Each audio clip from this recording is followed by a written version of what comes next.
Macam inilah kehidupan orang nomad dekat tengah-tengah gurun Gobi ni. Dah selesai dah 7 hari pengembaraan dekat Gurun Gobi. Untuk episod kali ni, saya nak tunjukkan persekitaran dekat ibu negara Ulaanbaatar.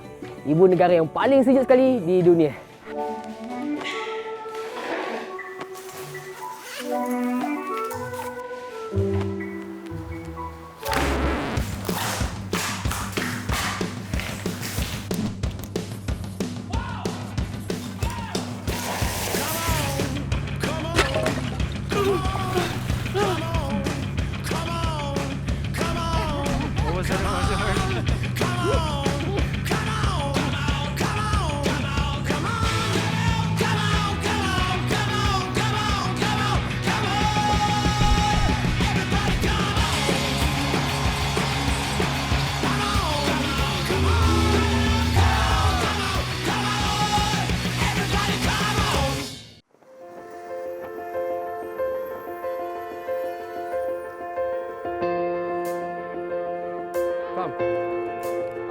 Hotch.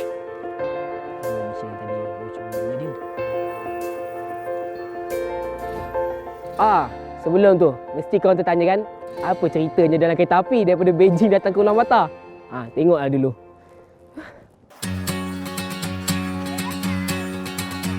Platform nombor 8, kereta api K23. Inilah dia, bermulanya pengembaraan Trans-Siberian saya. Seronok sangat ni. Perancangan selama bertahun-tahun akhirnya tiba. Akhirnya, impian menjadi kenyataan. Belum sempat saya nak lelapkan mata, kereta api dah mula bergerak.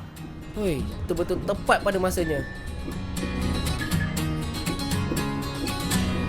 Okey, inilah dia saya punya kabin, tempat tinggal saya. Ada 4 katil dalam satu kabin. Saya punya kabin nombor 2. Saya punya kat atas lah. Sebab apa saya lebih suka privacy.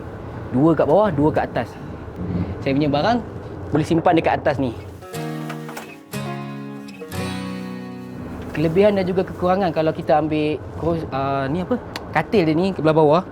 Dia ada amari dekat belah bawah dia ni, dan bila kita baring dekat atas katil dia, jadi barang kita lebih selamat. Barang peribadi saya memang terlalu banyak. Kadang-kadang tu sampai tak sempat saya nak kemas. Jadi saya sepahkan macam ni je lah, lagi senang. Okey, jom saya nak bawa pergi ke sana. Kita tengok berapa banyak kabin yang ada kat sini. Okey, kalau kita datang dekat kereta api macam ni, nak pergi ke Mongolia, kita tak boleh jangkakan kalau dalam kabin kita ni mungkin ada wanita ataupun lelaki ataupun semuanya lelaki. Macam saya tadi, kebetulan ada seorang pelancong atau saya seorang tempatan kot, perempuan dekat katil yang belah bawah tu. Jadi saya tak ganggu mereka lah sebab dah masuk dia terus tidur tadi. Dekat setiap ujung gerabak kereta api tempat kita tinggal ni ada toilet. Jadi kita tak perlu risau tentang ada orang. Saya ingat nak tunjuk kat dalam tapi ada orang, tak apa. Jadi setiap ujung gerabak akan ada tandas yang disediakan untuk setiap penumpang dekat dalam kereta api yang menuju ke Ulaanbaatar ni. Jadi inilah dia penghujung kereta api, gerabak yang paling belakang sekali untuk kita nak tengok pemandangan ataupun nak melayan perasaan. Tempat ni yang paling sesuai lah. Tak ada apa yang menarik kat sini selain daripada ambil gambar.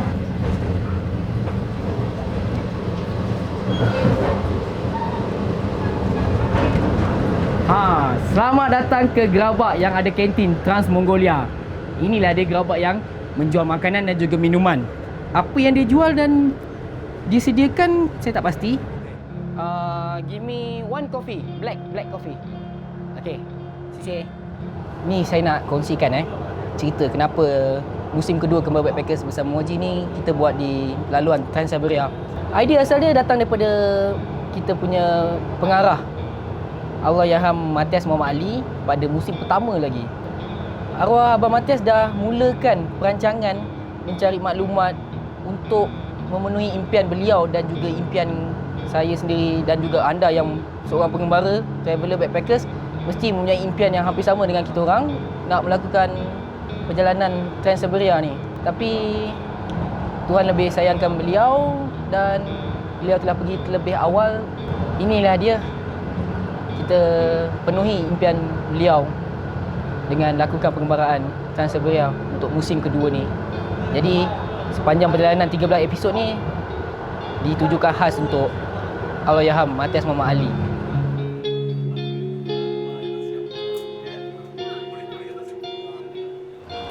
Okey, disebabkan perut saya dah terasa sangat lapar, sekarang saya nak masak saya punya makan malam saya dengan menggunakan air panas saja. Saya ada nasi goreng ikan masin. Kita celup je dengan air panas ni. Ini mangkuk portable yang boleh dilipat jadi nipis, tengok mudah je. Sebab apa? Ini jadi tinggi. Terbaik. Ngam-ngam penuh dengan saya punya mangkuk. Okey, kalau kita waktu travel ni, minta maaf. Kita jangan bazir. Kita kena habiskan sebaik mungkin nasi yang ada dalamnya. Saya makan dulu Saya nak kongsikan satu tips macam mana kalau kita nak solat dekat dalam kereta api. Kalau kita punya bilik ada traveller lain dan cara dia senang je. Kita cari kabin yang tak ada orang. Contoh dia kat sini. Okey, kalau tengok ni kan, tengok kat atas ni, kalau merah tanda dia kunci. Tapi kalau dia pergi ke arah hijau, tanda dia terbuka. Kalau terbuka maksudnya dia tak berkunci, tak ada orang. Sekejap Okey, yang ini kunci. Okey. Yang ini tanda dia hijau, jadi kita boleh buka. Kita tengok kalau tak ada orang.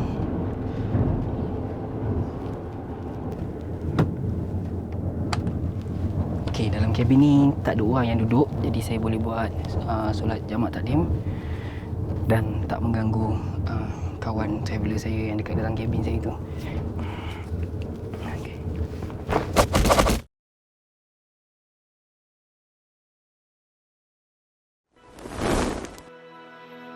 Dah habis dah. Itu cerita 10 hari yang lepas. Ini saya nak kongsikan cerita untuk hari ini. Walaupun cuaca waktu siang dekat Ulaanbaatar ni kan nampak macam panas, tapi sebenarnya suhu dia negatif 18 sekarang ni. Jadi sebab tu lah kena pakai tebal-tebal. Yalah, kulit orang Melayu, kulit orang Malaysia, mana tahan sejuk macam ni. Chinggis Khan Square terletak betul-betul di tengah bandaraya Ulaanbaatar. Daripada hostel saya, jalan kaki 10 minit je. Negara Mongolia ni besar tau. Tapi daripada keseluruhan 3 juta penduduk kat Mongolia ni, 6% dia adalah penduduk Muslim.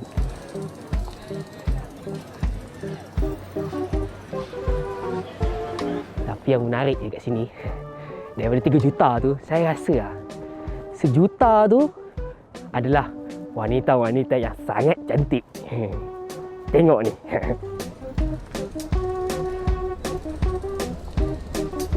Selama 7 hari dekat Gurun Gobi, saya bercinta dengan unta dengan kambing. Tapi dekat Ulaanbaatar ni, Dah. Jom kita pergi ke Black Market. Yang ni yang kita nak pergi ni, pasar tempatan, local market.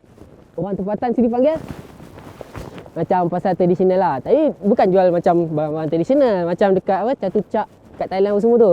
Ini boleh kita anggap macam kat jalan pasar Pudu. Barang-barang tempatan dan juga barang-barang yang lebih murah kalau kita nak beli pakaian dan juga barang-barang harian. Sekali tutup dah. Besar memang besar. Pintu gerbang dia pun dah macam nak masuk stadium. Besok kita datang balik bang. Saya nak beli seluar dengan baju untuk bahagian dalam.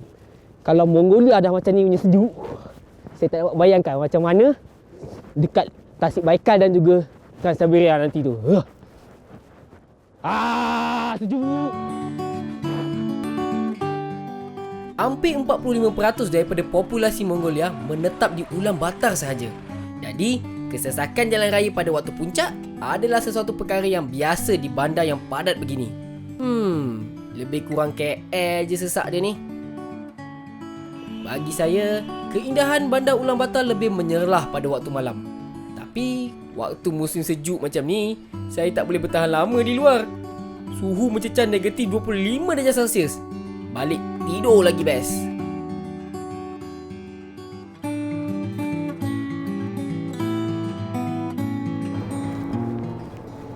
Tahukah anda, harga cenderhati di Ulaanbaatar sebenarnya lebih murah dari yang disangkakan. Bukan selalu datang Mongolia ni. Belilah sikit oleh-oleh untuk dibawa pulang. Patches dekat sini, ni bendera Mongolia, ni lagi murah daripada mana-mana negara yang saya pernah pergi. Sekeping harga dia RM3 je. Yang ini tak masuk dalam saya punya bajet. Yang ini benda sendiri. Jadi kalau nak travel tu, benda-benda ni tak masuk dalam bajet pembelanjaan kita. Souvenir. Please, free. I buy a lot. Free. Mongolia, viva Mongolia.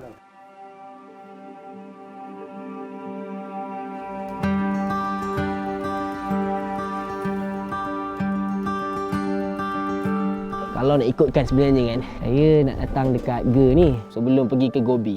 Tapi disebabkan tak sabar nak pergi Gobi, excited sangat, kita pergi Gobi untuk 7 hari dan sekarang ni baru nak pergi melawat ni. Ni rakan couchsurfing. Apa yang menariknya saya punya host ni sebenarnya kan. Kalau siapa aktif dalam couchsurfing, ni lelaki ni adalah antara yang paling popular sekali untuk host menerima pelancong pengembara daripada luar negara untuk duduk dekat dalam Ge ni. Berg dia bagus tau, dia dah siap sediakan ni panduan langkah demi langkah macam mana nak datang kat rumah dia. Jadi kalau korang nak jadi host untuk couchsurfing, nak memudahkan rakan datang kat kampung, contoh orang yang duduk dalam kampung ni, dia dah tunjuk dah satu persatu. Kita panggil orang yang datang lepak dekat rumah dia ni, kita panggil dia surfers. Itu maksudnya tamu daripada luar negara. Couchsurfing tu apa? Google lah. Okey. Ni ada banyak buku. Ini bukannya buku hutang atau buku 35. Dalam buku ni ada semua tetamu-tetamu ataupun para pengembara yang pernah datang lepak couchsurfing dekat rumah dia. Saya dengar dalam banyak-banyak buku ni, dalam buku ni ada orang Malaysia. Oh yang ini Indonesia. Pratiwi Hardana. Comelnya. Okay, kita cari orang Malaysia. Ni dia. Siapa ni? Ini dia. Ida from Malaysia. Berg dah balik dah. Samano. No. Amarano. Okay. Amarano. Can you? Okay. 1 and 2. Yes. And Ortnasal Jotanja. We need to say some good wishes to Good wishes for my trip. Yeah. Also for your Healthy. New Year. New Year. For Okay. your 1 year life, we Okay. need to say continue this. Jadi si Berg ni dia dah mula daripada bulan Julai 2008. Ni Andrew ni orang yang pertama, tapi buku dia punya idea buat buku ni mula daripada bulan 8 daripada ni siapa dah nama ni, David ni David. So ni buku nombor 1. So the latest one number You are 4. yes. We are 317. 370 dah 317. Banyak weh 317. Berg, why the black market is closed? I was in black market yesterday. It closed. Black market? Yeah. It closed. Why? Because we need rest. We need some rest. Oh, nak berehat. We need to celebrate. Patutlah semalam pergi black market tutup sebabkan ni kan perayaan Luna, tahun Luna tu. Jadi black market tu tutup untuk 2 minggu. Jadi hari ni saya kena pergi sebab saya nak beli pakaian dalam. Pakaian dalam saya yang untuk ni base layer, panas sikit. Berg, how many people have you post for the couchsurfing? In Mongolia. Mother's dog.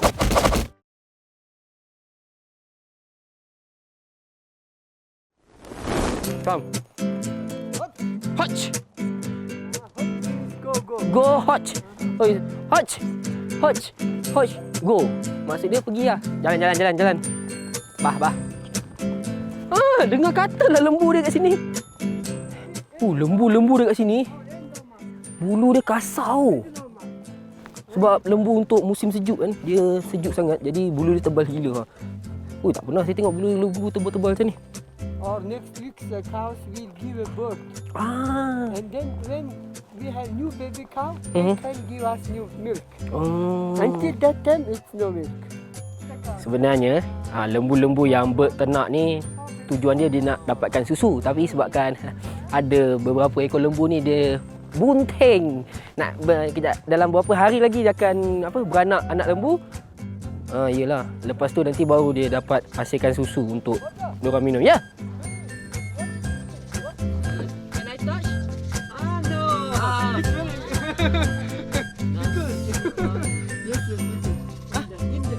Kotak kayu ni diorang panggil sebagai kotak ibu kotak. Pelik kan namanya, ibu kotak. Itu kalau dah translate bahasa Melayu lah, tapi nama bahasa Inggeris je mother box. Yes. Macam tu. Okay, let's see what you have inside.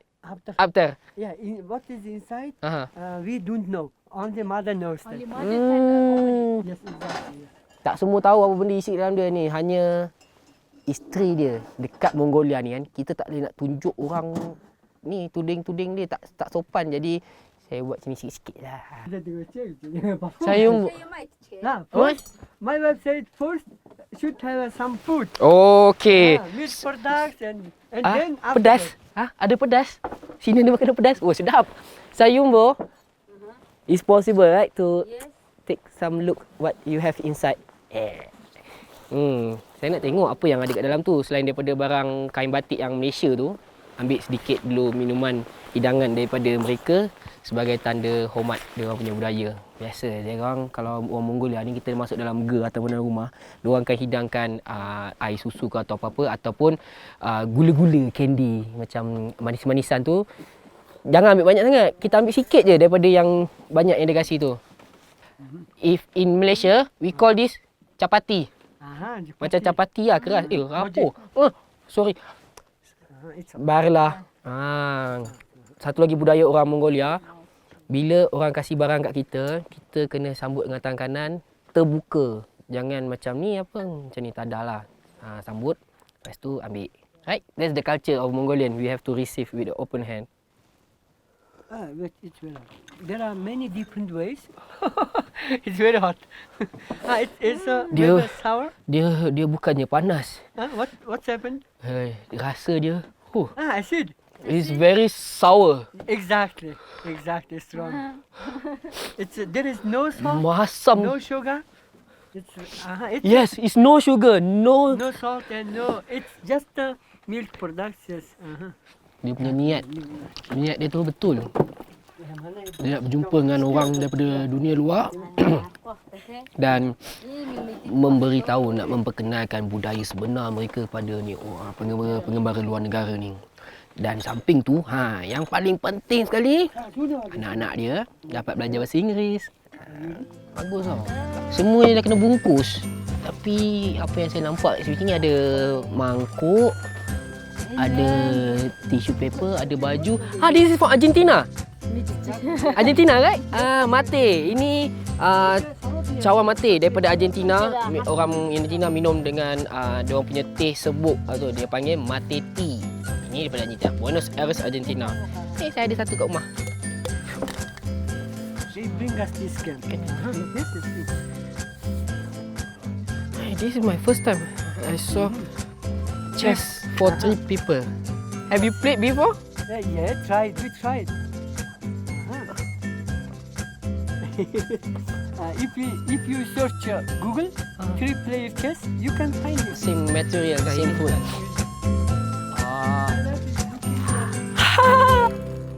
Kain batik kain. Itu kain pelekat je lagu.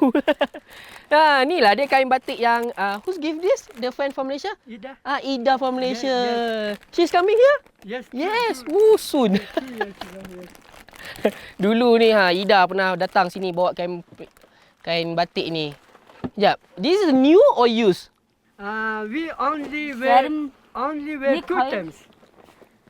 First time Ida showed us how to wear, and then another time you showed this to my friends. They came to my home in the club. we show them how to wear this. And then, So this is a new batik, a new. yeah, it's still new. This is for a woman. Yes. This a woman called batik. For men, we have a kain pelekat.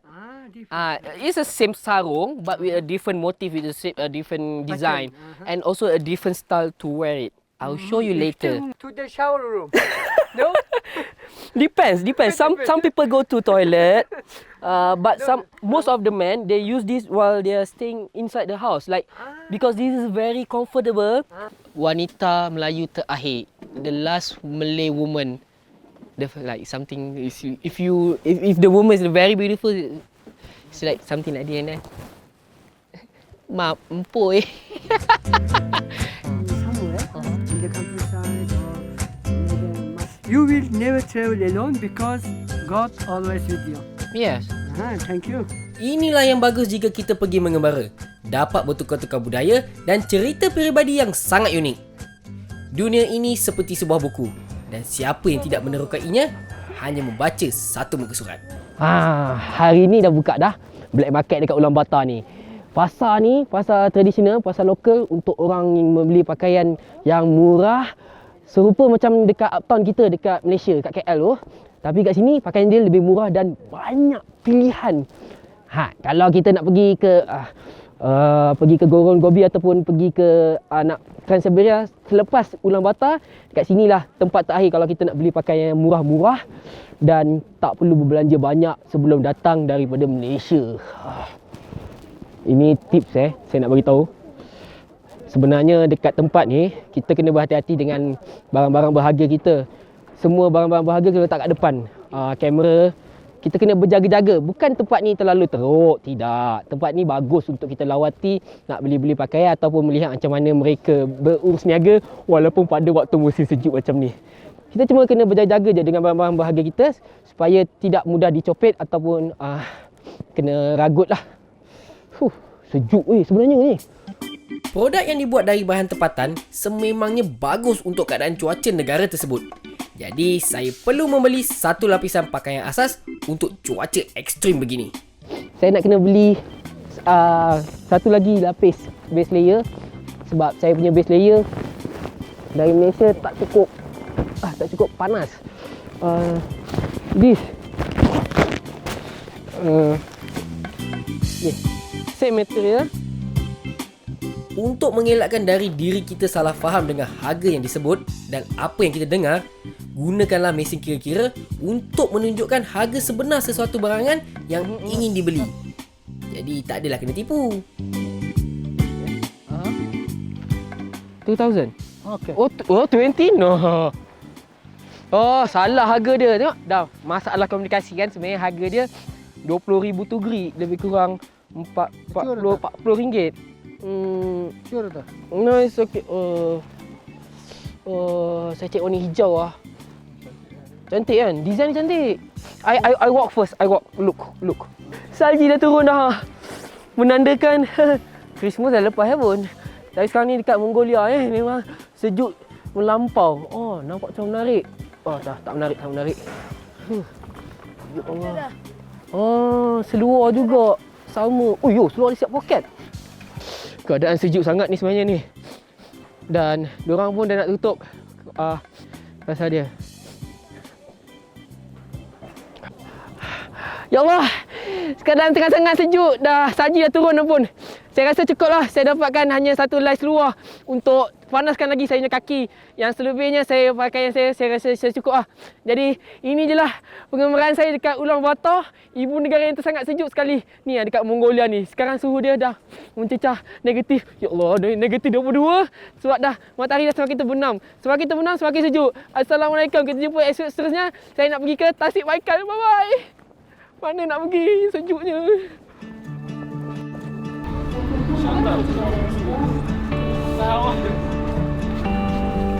Okey, saya nak meninggalkan Bandaraya Ulaanbaatar dah. Dan saya nak pergi menuju ke Ikus dan pergi ke Lake Baikal. Ini tiket saya. Berapa lama perjalanan? Nanti saya cerita dekat dalam kereta api. Macam mana saya beli tiket yang murah? Nanti saya cerita dalam kereta api. Sebab apa? Saya ada masa hampir 27 jam. Saja je duduk luar ni nak ambil angin. angin Ulaanbaatar untuk kali yang terakhir. Nanti rindu. 12 hari berada di negara Mongolia ini meninggalkan kesan yang mendalam untuk diri saya. Saya dapat mempelajari budaya orang nomad yang ternyata sangat unik dan berbeza. Amalan tradisional masih kekal dipraktikkan sehingga hari ini. Bukan semata-mata untuk dijual sebagai produk pelancongan, tetapi mereka hidup di dalamnya dan berpegang kuat dengan budaya dan kepercayaan yang diwarisi dari turun-temurun. Terima kasih Mongolia. Aku jatuh cinta pandang pertama. InsyaAllah, aku akan kembali suatu hari nanti dengan membawa kekasih hatiku ke sini pula. Dah lah, tidurlah.